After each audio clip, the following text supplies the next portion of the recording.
You were listening to From Sobriety to Recovery with Jesse Mogul, episode 136. Let's get to the show.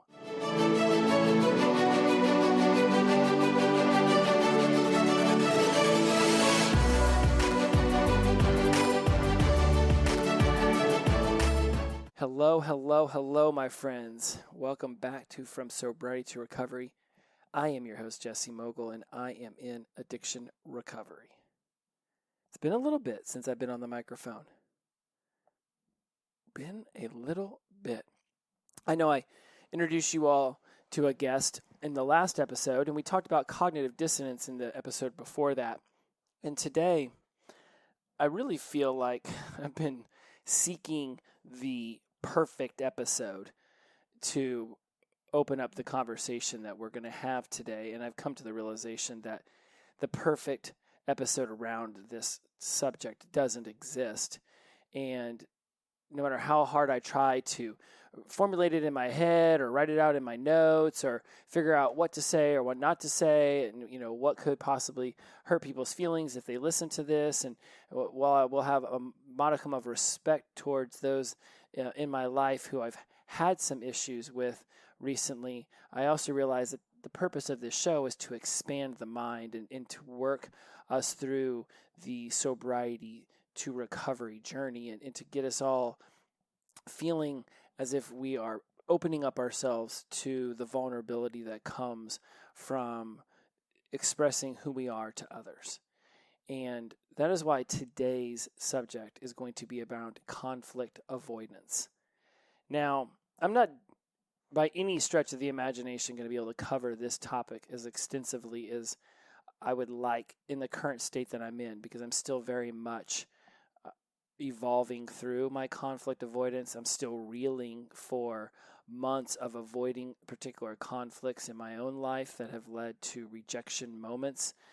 Massive change is happening on my end that I will alert you all to as it starts to become more formulated and real in my life. But for quite some time now, I have been seeking an idea of where this journey of mine would take me. And I have absolutely decided that leaving Los Angeles and leaving Southern California is where my journey is heading. It's where the purpose and all of this has been leading me toward. And I didn't know it when it started, but I certainly know it now. And why conflict avoidance is the subject today. And normally I pace back and forth when I do our episodes, but today I'm just sitting on the couch and you're just really seeking centeredness around this subject because there's so much going on. And I just shot the College Success Habits podcast right before this one on the same subject, but with it's going to be a completely different material around this. So if you really want to dive in deeper and hear what I have to say around conflict avoidance for a completely different group of people, I would highly recommend you go listen to College Success Habits episode 115 to hear how I framed it for those in the higher education world. For those of us in the addiction recovery world, however, I often think that we have already suffered through years and years and years of conflict avoidance.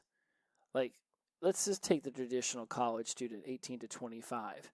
They've been doing certain levels of conflict avoidance their whole lives. Most of the time, probably to avoid conflict with their own parents.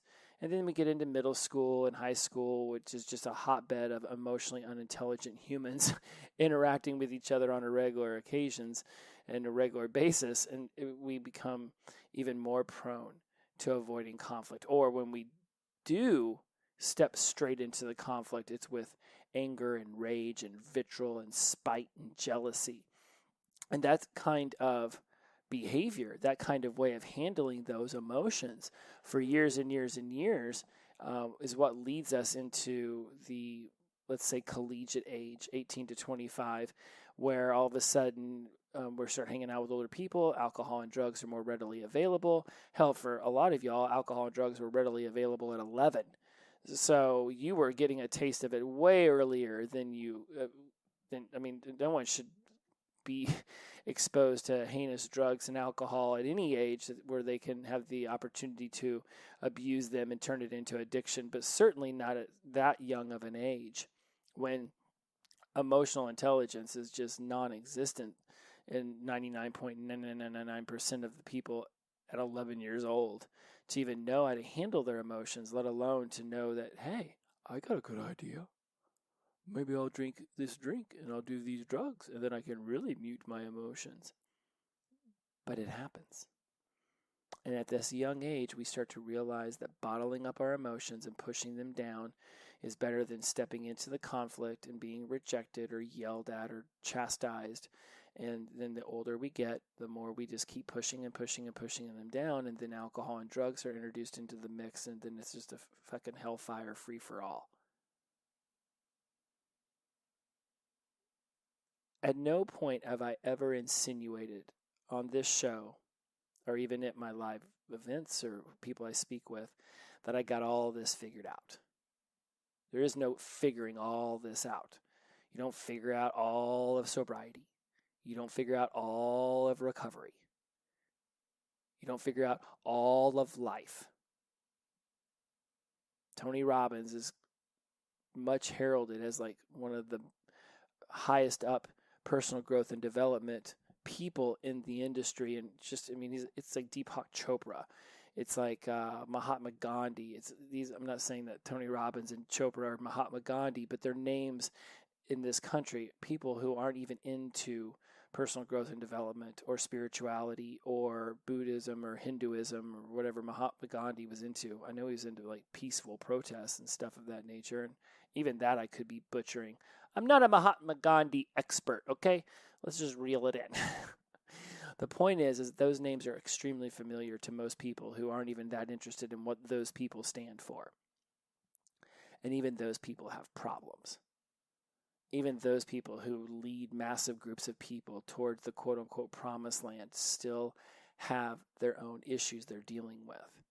And conflict avoidance is going to be something that even they have to work through. I give you that example so that you can really begin to harness the energy inside of you that allows you to open your mind to the fact that there is no figuring all of this out, that there's an ebb and flow. There are good days and there are not so good days. Our goal here is to combine and to get multiple good days turning into multiple good weeks, turning into multiple good months, into good years. And if we set the bar at least I didn't drink today, at least I didn't do drugs today, that's a great bar when you first start off, and I will in no way insinuate that it's not. Hell, even at 33 years or 333 days of getting through another day of not drinking, it's always a win. Every day is the best day of our lives when we wake up sober. And I will say that till the day I die. But at some point, we have to start setting the bar higher for what we expect from ourselves.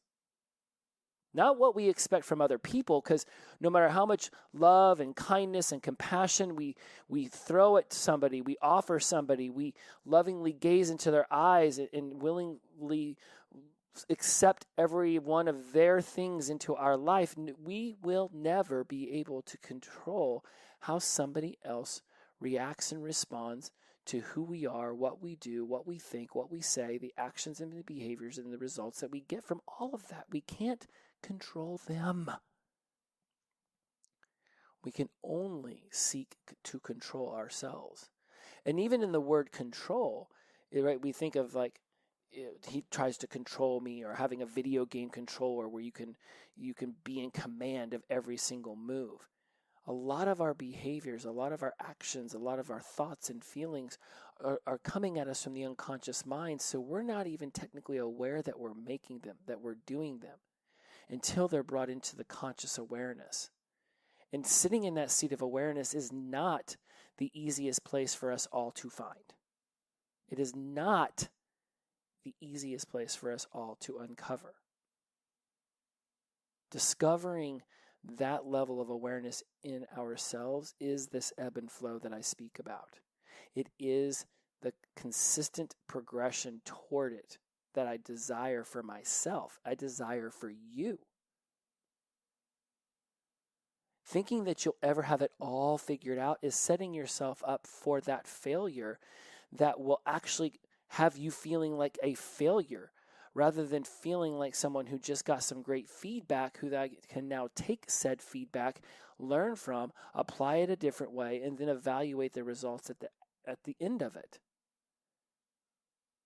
I know I use a lot of NLP driven language and I say there is no failure, there's only feedback and things of that nature, but there are absolutely things, behaviors, thoughts, feelings that you can do, actions you can take a part in that will have you walking out of that situation feeling like a failure. Your level and your ability to shrug it off, or not even shrug it off, because that's sort of like it doesn't matter. It does matter. But so your level and ability to stop, be in the moment, evaluate what just happened, ask yourself, literally, what did I just experience? Ask yourself, what would I rather have had the experience of? And then now what can my actions and my feelings and my thoughts do to lead me toward this more desired outcome? It is that level of self-awareness that I am consistently, day in and day out, seeking from myself. And when I have conflict avoidance in my life, what I'm doing is I'm stopping that growth opportunity in its tracks, and I'm actually deciding to go back to behaviors that I had turned into expert level actions as an addict. Holding my tongue, not speaking my voice, not being my true self. These were the behaviors of addicted Jesse. And I want to be very clear before I dive too much deeper into conflict avoidance and how we can begin to work through it. I want to be very clear about something. There's a difference between avoiding conflict and being a dick. There's a difference between avoiding conflict and being polite. Somebody cuts you off in the grocery store and asks the deli clerk for half a pound of potato salad ahead of you when clearly your number in your hand says 17 and theirs says 18. And then yelling at them because Jesse said don't avoid conflict. That's not what I'm talking about. You're being a dick in that moment. Yeah, were they a dick first? Perhaps.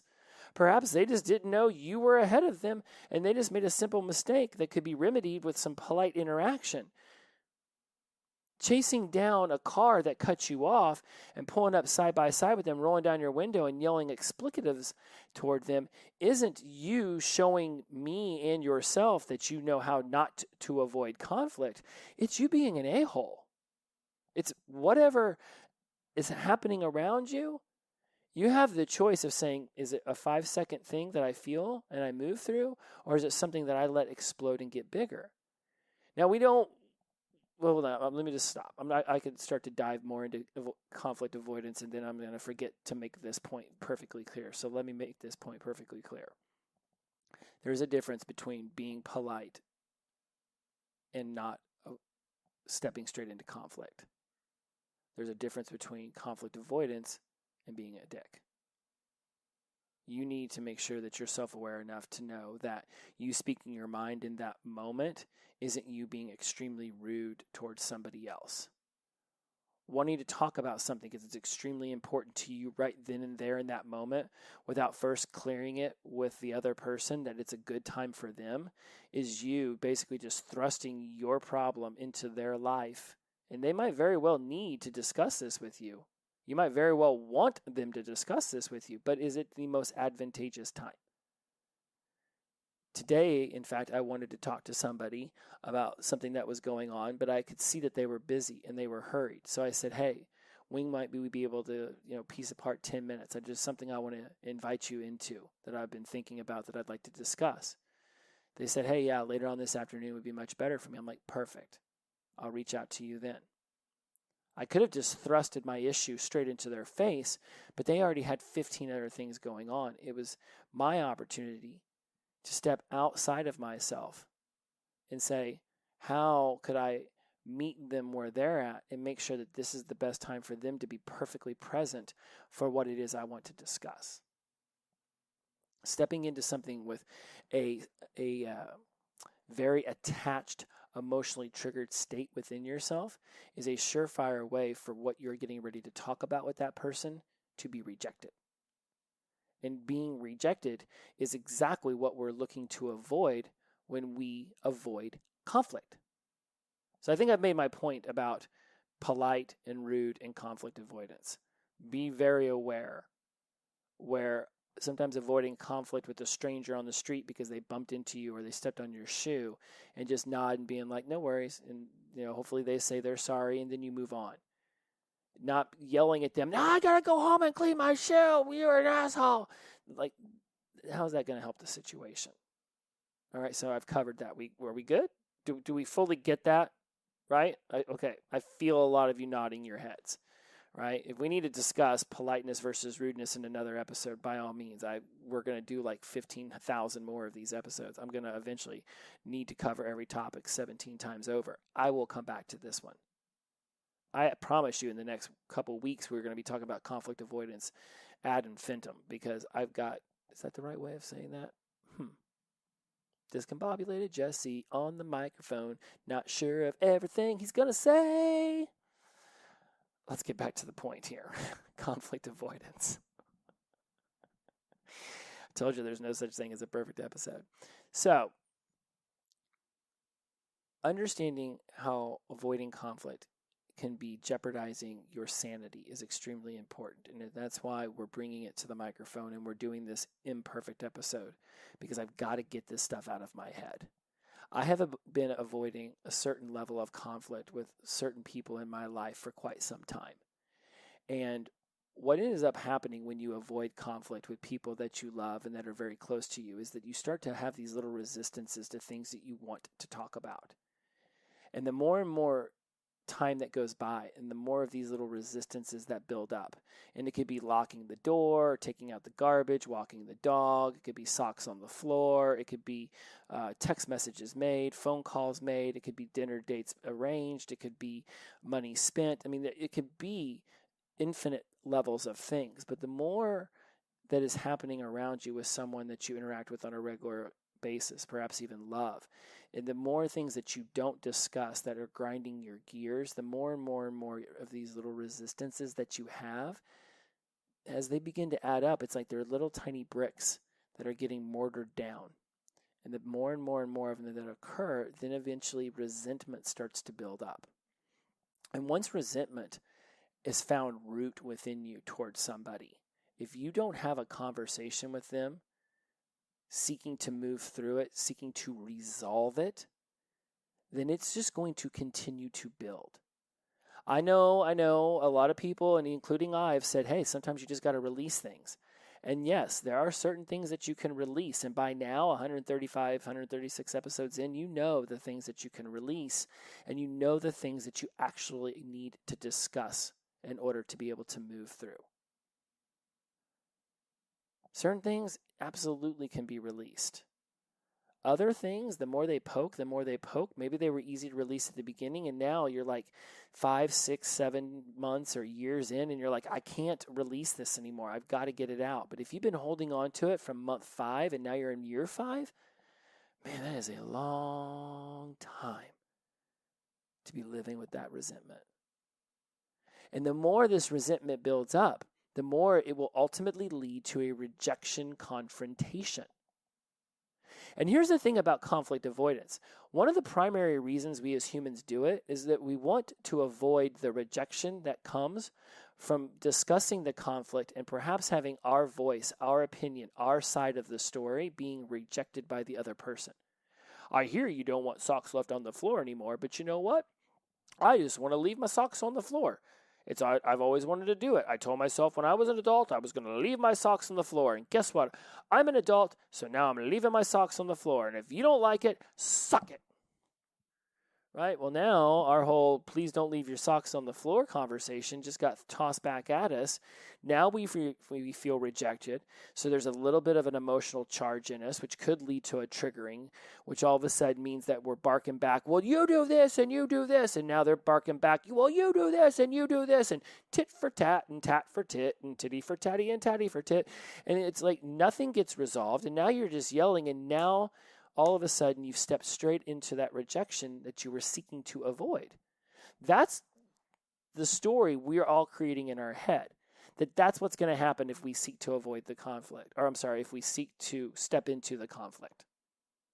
All of what I just described. I'm going to bring up the socks on the floor. You're going to say I leave the spoon in the sink. You're going to say that you're always late to our appointments. I'm going to say that you don't listen to me when I talk. You're going to say that I'm the reason why deep dish pizza is so fattening. And then it's just going to become this vicious circle loop. That's what we're imagining in our heads, but that keeps us from resolving the conflict. Is that we're going to have this tit for tat moment. And that very well may happen, but I will absolutely, positively tell you what will happen if you continue to avoid conflict. These resistances will turn into resentments, and these resentments will escalate and escalate and escalate into the point where they get to an absolute rejection confrontation. And then the rejection you were seeking to avoid by not ever bringing up the conflict to begin with now is turned into an atomic bomb rejection moment. What could have simply been a fly swatter smacking you on the leg has turned into an atomic bomb moment in your life because you were unwilling to step into the conflict resolution when it was actively happening at the beginning.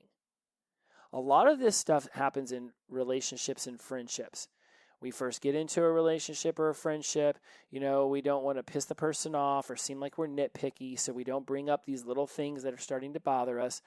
Then it's a month or two in, and then we think, well, if I bring it up now, they're just going to think I was a dick for not bringing it up then, so I'm just going to keep living with it. And then a few days turn into the weeks of this little thing poking at you, and you're like, nah, it's too new. I'm not going to screw with it. And then 2 or 3 months, well, now that I've just been doing it for so long, maybe it's even cute. Well, what you think is cute at month 2 or 3 will definitely not be cute at year 2 or 3. And now, having that confrontation at the beginning that you avoided, now is going to come full circle and it's going to hit you head on like a Mack truck going 80 down a Montana highway. Probably faster than 80 because I'm pretty sure they don't even have speed limits out in the middle of nowhere in Montana.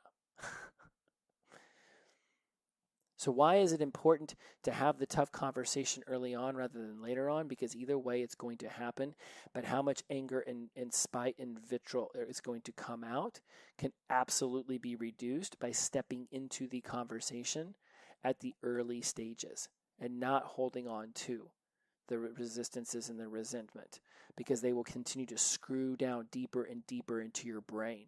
They will take deeper and deeper root, to the point where even a Mach 5 tornado will not be able to unroot this resentment that you have towards this person. And whether it's warranted or unwarranted from you toward them is not for me or for anyone else to judge.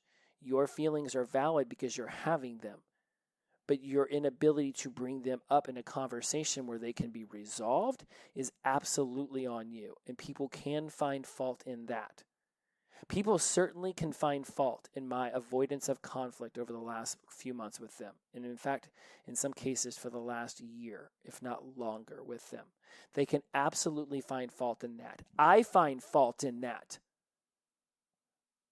I want you to realize that right now, Jesse Mogul, the person you've been listening to for 135 episodes, has definitely screwed up some shit over the last year or so with some people that are very important to him by not discussing things that were bothering him. And I will stop talking about myself in the third person and just let you know that I'm very, very disappointed in me.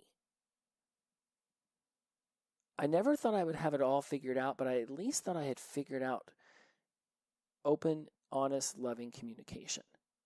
And I'm finding with certain people, it's not happening the way that I thought it was.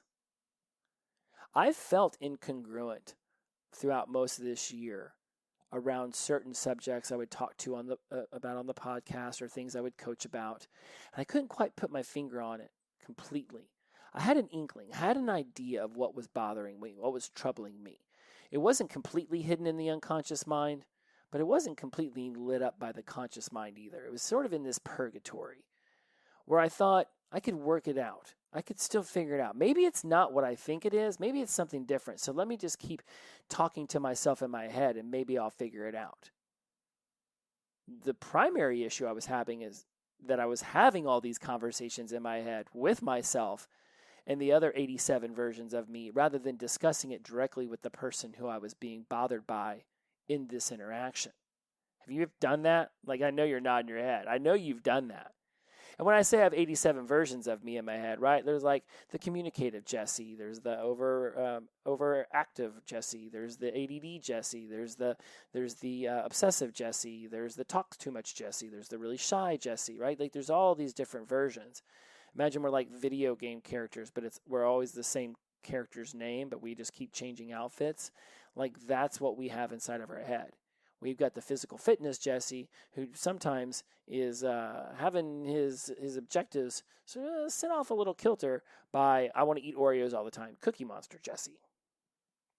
Well, we've got the person who wants to talk all the time and wants to communicate openly, being overridden by the person who's afraid that their side of the story is going to get rejected.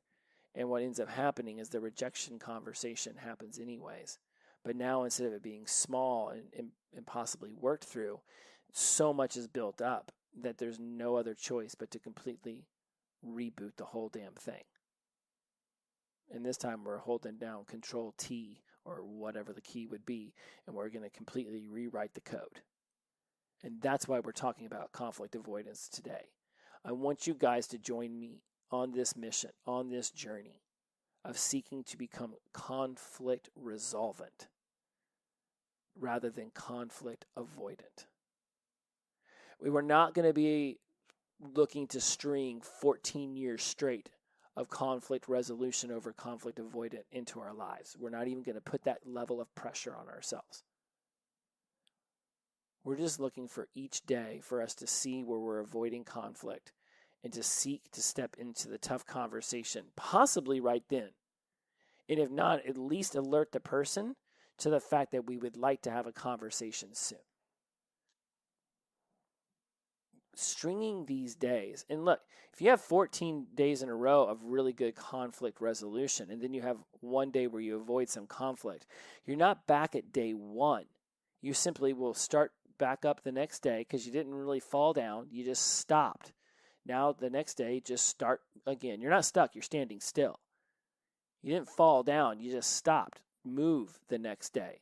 And then the next day, you've got 15 out of 16 days where you've been really good with conflict resolution. And you might have 3 or 4 not so great days, and then you have 3 or 4 really good days. And now you're at 27 of 34 possible great days of conflict resolution. We're looking for each day to be its own version of a win. We're not looking to string together years and years and years of conflict resolution because at some point, it's just going to happen. You're going to naturally want to avoid the conflict. And when you start to feel or see or hear these little resistances starting to show up regularly, that's your sign, that's the alert to step into the resolution of the conflict. Resistance, resentment, rejection. It happens on a daily basis. Now, I do want you to have the self-awareness in your own mind to understand, is it an actual conflict? Is it real conflict, or is it something that you're creating in your head? That's going to take some more self-awareness. Self-awareness is something that we're talking a lot about over the last 30, 40 episodes because it's something that I've really been coaching hard with my tribe this year about self-awareness. I can stack NLP, sequence and pattern upon sequence and pattern upon you. But if you're not self-aware enough to notice the changes and the shifts in your behavior, then you won't even know if it's working or not. And then when I ask you what's changed in your life and you're like, nothing really. Well, that's not helping because every single day we're changing. So we have to be self-aware to notice the changes, whether they're forward or perceived to be backward. There is no failure. There's only feedback. I'm not seeing this avoidance of conflict over the last year as a failure as much as I'm seeing it as a feedback for how to behave better in the future. Is it unfortunate that there are some people who were caught in the explosion? Absolutely. It was not my intention to hurt others through my avoidance of conflict. There are repercussions. There are always consequences to our actions. It doesn't thrill me that I've hurt people in my avoidance of conflict. That wasn't my intention. But it is what happened. So, like we would do if we were in step work, right? We seek to make amends. We seek to apologize where we can. We seek to determine within ourselves where we will no longer tolerate that kind of behavior in ourselves. And we promise ourselves to do better the next time. Task your unconscious mind to notice where you're avoiding conflict. Literally say this sentence: unconscious mind, I task you to notice where I avoid conflict. And once you're starting to notice where you're avoiding conflict, then say, unconscious mind, I task you to step into conflict resolution. And watch how your body language and your thoughts and your feelings will start to lead you toward the actions of resolving the conflict rather than avoiding it. There are behaviors called schema that we learn at an unconscious level from everyone around us from the moment we come out the birth canal all the way through. Our entire lives, we're taking on these little unconscious things from our entire environment. But we absolutely are absorbing them at just a miraculous rate at a very young age. So there are probably behaviors that you have unconsciously been a part of for years that you're not even aware are guiding you. It's within the self-awareness that we are beginning to habituate where we will notice these things. And when we start to continuously find ourselves having results that don't serve us, that disappoint us about ourselves, that's where we need to start asking ourselves, okay, well, what led to this? What happened before? What happened before? What happened before and before and before? Keep going back one more step. Reverse engineer it all the way to the beginning so you can figure out where this conflict avoidance started in your life. If you don't think you can do this on your own, then absolutely reach out to me on Instagram at From Sobriety to Recovery, at Jesse Mogul. Get in the tribe, get into some group or one-on-one coaching, and we can help discover this in you because I have definitely deep dived into my head, and I absolutely have figured out where mine starts to stem from. At a very young age, 3 or 4 years old, my stepdad was a tall, towering man. And while he spanked me with a belt when I got of age to know that I had done something wrong, and he had told me if the consequence of you doing this thing wrong again is you get the belt, I got the belt. Aside from that, not a really abusive person. He was unemotional. He shut down. He absolutely avoided conflict. And because I didn't want to suffer his wrath of that look or of the chastising, I would avoid conflict with him too. So around males, I understand that it's, again, everything seems to go back to mommy and daddy issues, right? For all of us, I hear that so often. It's like, oh, well, my mom used to do this, or my dad used to do that. I'm like, yep, just add it. Throw it in the pile of mommy or throw it in the pile of daddy issues. Don't worry. That's a pile that never seems to stop growing. But we can start to clean through it. I know that I have an issue with conflict with females because my mother was sick a lot when I was a child, and I didn't want to bring conflict into her life when she was seemingly always in and out of a hospital. But that's not the world I live in now. I'm a 45-year-old man now. I make my own decisions. I pay my own bills. I take care of myself and my own life. I have a voice, and it's time that I start to use it. You have a voice. It's time that you start to use it. I know we've covered discovering your own voice in sobriety and recovery. I know that episode exists out there. Kaylin, you're my Wikipedia about my show. Perhaps you can point that one out to me. But I know we have discussed discovering your own voice. And it is absolutely imperative that you discover your own voice. You step into conflict resolution rather than avoidance. And you come to terms with the fact that you either have a tough conversation now or you have the A-bomb atomic explosion of all conversations later that could lead to rejection where there is no coming back, where there is only the reboot, where there is only the start over. I promise you, moving forward, that I will be seeking ways of resolving my conflict with those that I have conflict with rather than hiding from it and avoiding it. All the NLP in the world will not stop us from having conflicts with people. The book or the quote, don't sweat the small stuff, it's all small stuff. I don't know how that person ever made it through without having humongous arguments with people, because the small stuff are the resistances that one day turn into the resentments and the rejection walls that we put up around ourselves. It would be great to think that we could just let all resistances off of our back like water and ducks, but it doesn't work that way. There are certain things that bother us because at a core level, it is something that we have chosen not to do, or we have chosen to do and somebody else doesn't do it. And it really, really bothers us because it's attached to our core principles. It's attached to our core behaviors and our morals and ethics and values. And when someone starts poking at that level of core value within ourselves, it's going to bring about a conflict. And avoiding it is not the answer. When you feel a charge within yourself, that is when it's time to take charge. Whether it's a desirable or undesirable charge, that is regardless. When you feel the charge, take charge. Step in to the uncomfortable conversation. Open it up by saying that you would like to be vulnerable and you would like to discuss something that's really important to you at a very heart, core-centered way.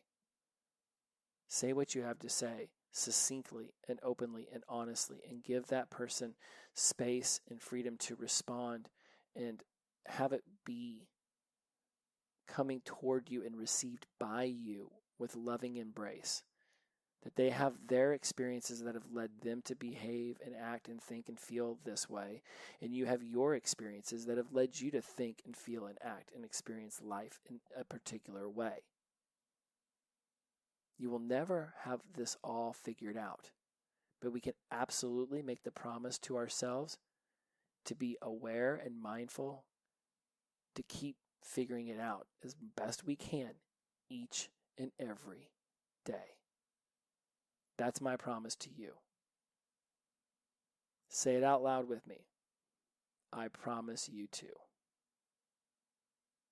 As always, inclusivity over exclusivity, the power of positive energy, release and flow.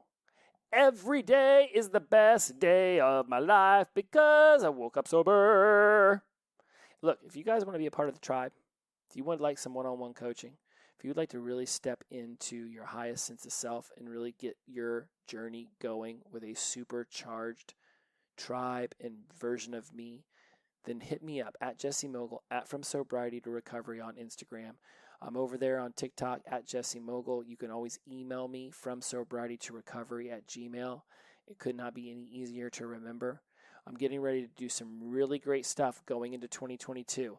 If you would like to know more about it, if you would like to become a part of it now at the ground level, at the ground stages, then reach out, stand up, raise your hand and let me know. I will call on you. I know it can be extremely vulnerable and really stepping outside of your perceived comfort zone to reach out to me. I was recently told that. And for you, my newest tribe member, I commend you for having the courage and the fortitude to reach out. Talk about internal motivation.